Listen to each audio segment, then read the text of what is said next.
Mas Anies, saya ingin refleksi. Saya ingin tanya soal reshuffle, Mas Anies. Tidak apa-apa kan saya tanya itu? Boleh tanya apa aja. Boleh tanya apa aja. Ini enaknya bicara dengan Mas Anies, apa aja, apalagi kita di lingkungan mahasiswa. Reshuffle, Mas Anies, Anda menyesal tidak di reshuffle presiden?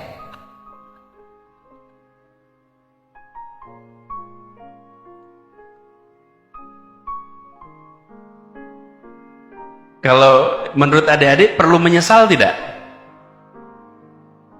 Tidak katanya. Gini, menyesal atau tidak itu soal rasa. Rasa itu bisa dikelola.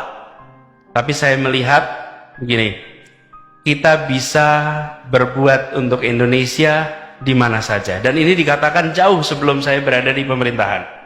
Belum di pemerintahan, kita sudah ikut berbuat untuk Indonesia. Dalam pemerintahan kita berbuat di Indonesia. Saat dicukupkan berada di pemerintahan, kita pun akan terus bekerja untuk Indonesia. Saya rasa tempat boleh gonta-ganti, tapi peran dan dampak harus terus-menerus berarti buat masyarakat. Jadi, karena begini, dan banyak yang tanya, kenapa di reshuffle? Saya bilang, saya juga nggak tahu. Saya juga nggak tahu, betul-betul saya nggak tahu. Dan saya tidak tanya. Tidak tertarik mencari tahu? Enggak, bukan nggak mencari tahu. Gini, saya tidak tanya, kenapa? Karena saya rasa kita sedang bernegara. Saat itu saya ketika berdiskusi, ada Pak Presiden, Wakil Presiden, Bapak Menteri-Menteri yang lain. Saya hadir sebagai Menteri, beliau sebagai Presiden. Kami semua membawa simbol-simbol negara. Ketika Presiden mengatakan bahwa Presiden memutuskan A, B, C, maka saya sebagai menterinya akan mengatakan saya jalani A, B, C. Ini simbol negara. Mari kita lebih sering bernegara, bukan berpolitik terus-menerus. Ini yang menurut saya harus kita kembalikan. Jadi saya katakan saya sedang bernegara, dan bila tugas saya dicukupkan, tidak apa-apa. Saya akan, bahkan waktu itu saya sampaikan kepada Presiden, Pak Presiden, ini beberapa catatan yang sudah dikerjakan, dan ini rencana APBN Kependidikan tahun 2017 untuk penerusnya nanti. Jadi saya malah merasa kita semua, ini saya share di sini buat adik-adik semua, kita jangan terlalu mengejar peran, tapi mengejarlah kekuatan pada aktornya. Adik-adik semua di sini panitia itu, panitia ABC, kegiatan ABC, jangan ngejar peran. Ada orang yang ketika dia, ini saya ngutip Stanislavski nih, Konstantin Stanislavski, seorang dramawan dari Rusia. Dia mengatakan kekuatan dalam drama itu ditentukan bukan oleh peran, tapi oleh aktor. Peran, ada orang yang diberi peran menjadi raja dengan segala macam pernik-perniknya, dia mempesona. Tapi begitu dia diganti perannya menjadi hamba sahaya, mendadak dia tak lagi mempesona. Berarti kekuatannya ada pada peran. Tapi ada orang-orang yang dijadikan raja bagus, dijadikan penjaga baik, bahkan bermain sebagai hamba sahaya pun mempesona. Nah, saya ingin bisa menjadi seperti itu. Perannya boleh gonta-ganti, tapi di tempat manapun bisa memberikan makna untuk semua. Tapi saya boleh tanya nggak sama Nana? Gini, kalau Nana sendiri apa yang Nana jadi rasakan? balik? Gantian ya. Boleh ya saya tanya sama Nana ya? Boleh. Kalau tanyanya ke panitia dong, Mas Anies. Enggak, ini kan demokratis itu. Tanya sama semuanya. Kalau Nana, apa yang Nana paling rasakan unik ketika masa kuliah? Tadi datangnya telat sih, saya tadi udah bikin surat panjang banget untuk adik-adik gitu. mahasiswa. Oh, sorry. Gak apa-apa. Yang saya rasakan paling unik, sama seperti Mas Anies tadi bilang, kesempatan untuk bertemu begitu banyak orang. Saya waktu di kampus aktif di organisasi yang namanya ALSA, Asian Law Student Association. Sampai sekarang masih ada rekomendasi untuk anak-anak Fakultas Hukum yang nanti akan memilih tempat untuk beraktivitas.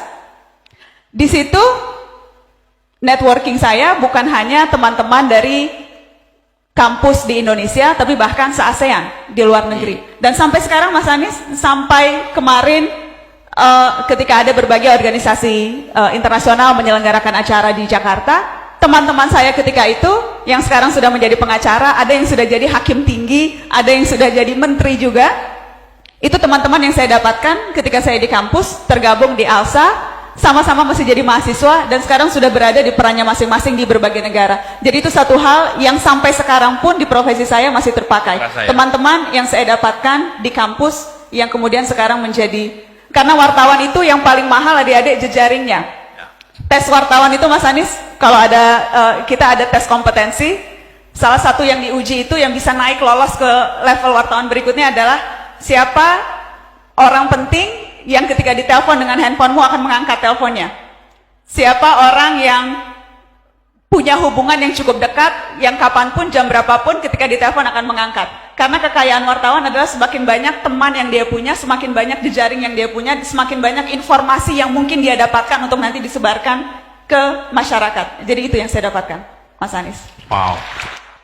Dan ini terusin dikit ya. Nah, ini adik-adik semua jangan pernah menganggap sederhana orang yang duduk di kanan kiri Anda sekarang. Jadi yang sekarang ada itu, Anda harus kenal. Jangan hanya kebetulan duduk sebelahan. Dan harus jadi kenal dalam artian yang sebenarnya. Teman kuliah begitu. Mungkin ya, adik-adik, teman yang Anda selama kuliah itu nggak menganggap hebat, 10 tahun lagi saat ketemu, mereka bisa jadi somebody. Dan saya sering sekali ketemu teman-teman yang bercerita begini, Nis, aku nyesel sekali. Dulu ketika kuliah nggak aktif dan sekarang sudah nggak bisa mengulang. Jadi memang yang namanya penyesalan itu tidak datang hari ini, penyesalan itu datangnya besok. Sama hikmah juga begitu. Hikmah itu nggak datang kemarin, hikmah itu selalu datangnya besok. Ini ada curhatnya nih kayaknya. Oh gitu ya. Insya Allah ada hikmahnya. Kode gitu ya. curhat. jadi teman-teman semua hikmah dari kegiatan itu. Tapi ini terpahit, kadang-kadang kita nggak mau repot. Kenapa sih kok harus capek-capek ikut organisasi, santai energinya habis dari semua. Sering sekali orang tua kita pun bilang begitu. Udah kuliah aja, jangan yang lain-lain. Sering nggak dengar gitu? Udah nggak usah aneh-aneh, pokoknya kuliah aja. Adik-adik semua, dalam hidup tidak bisa kita memainkan hanya satu peran. Nggak bisa. Dalam hidup nggak bisa. Dalam kenyataannya kita pasti banyak peran.